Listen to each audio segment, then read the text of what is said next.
नमस्कार दर्शक बंधु आज सबुठ बड़ खबर चाषी केंद्र सरकार नहीं एक ऐतिहासिक निष्पत्ति एमएसपी 2,60,000 कोटी टंकार बड़ पैकेज को मंजूर मिली। यार प्रभाव सीधासख कोटी कोटी चाषी जीवन उपर पड़ो। धान आरंभ कर डाली तैलजीवी और अन्य फसलर एमएसपी बढ़ी।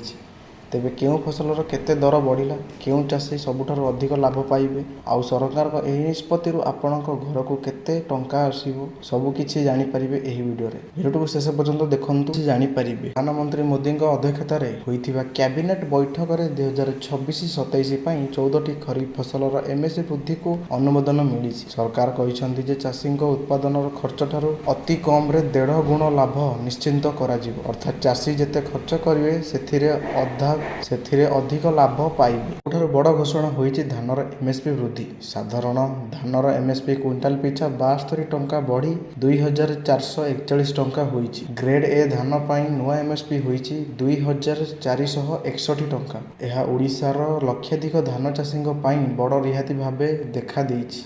किंतु सबुठारु अधिक एमएसपी वृद्धि होइछि सूर्यमुखी मंजी रे। एथिरे क्विंटाल पिछा 622 टंका वृद्धि करा जाइछि। नुआ एमएसपी हैला 8,343 टंका।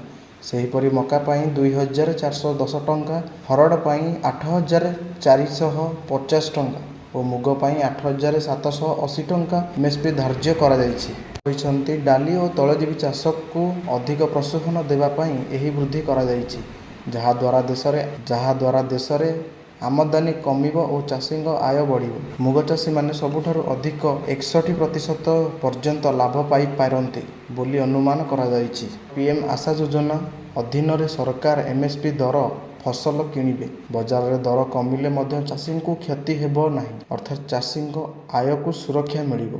सरकार तथ्य अनुसार गत 10 वर्षर धान क्रिया परिमाण प्राय 2 गुण बढ़ी। एमएसपी बाबद चाषी को प्राय 19 लाख कोटी टंका प्रदान होइछि। एबे नुआ एमएसपी वृद्धि पर चाषी आय आउ बढ़िबो बोली सरकार दाबी करिसंती। वीडियोटी भल लागिथिले गोटे लाइक करिवे, आउ एमिति सत्य और भरोसायोग्य खबर सबुठारु प्रथमे देखिबा पई एवं फेक न्यूज ठारु दूर रे रहिबा पई आम चैनल अपडेट ओडिशा को निहाती सब्सक्राइब करिवे। नमस्कार, जय जगन्नाथ।